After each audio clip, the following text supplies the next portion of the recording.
Hello friends, இன்றைக்கி எங்கள் தோட்டத்தில் இலந்தை செடியை காட்ட போகிறேன். பொதுவாகவே ஒரு 10-20 வருஷத்துக்கு முன்னாடி எங்கள் ஊரெல்லாம் இலந்தக்காடு அப்படின்னு தான் சொல்லுவாங்க. ஒரு மழை பெஞ்சிட்டாலே போதும் இலந்த பழம் நிறைய வர ஆரம்பிச்சிடும். அதில் எங்கள் தோட்டத்துலேயும் இப்போ ஒரு செடி வந்திருக்கு. நான் நல்லா வளர்த்துக்கிட்டு இருக்கிறேன். அதில் தான் பார்க்குறீங்க, நிறைய பழம் போட்டிருக்குது. அதே மாதிரி காயும் நிறைய இருக்குது. சில இடங்களில் சில வெள்ளைப்பூச்சிகள் இருக்குது. அதை கொஞ்சம் மெயின்டைன் பண்ணிக்கிட்டே இருக்கேன். காயெல்லாம் நல்லா காஞ்சி போயிருக்குது பார்த்திங்களா.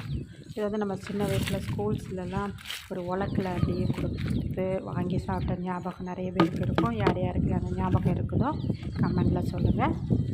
இப்போ கடைகள்லாம் பெரிய பெரிய இலந்த பழம்லாம் வருது, அதெல்லாம் விட்டுங்க. இதுதான் ஒரிஜினல். இது ரொம்ப சத்தம் கூட, சாப்பிடலாம். அதனால் வீடுகளிலே நீங்கள் வந்து மாடித்தோட்டம் அதிலெல்லாம் வளர்க்கலாம். அது மட்டும் இல்லாமல் எங்களுடைய சேனலை நீங்கள் சப்ஸ்கிரைப் பண்ணாமல் பார்த்தீங்கன்னா ப்ளீஸ் சப்ஸ்கிரைப் பண்ணிடுங்க. அப்படியே லைக் பண்ணிடுங்க, ஷேர் பண்ணிவிட்டு உங்களுடைய கருத்துக்களை கமெண்ட் பண்ணவும் மறந்துடாதீங்க. நன்றி.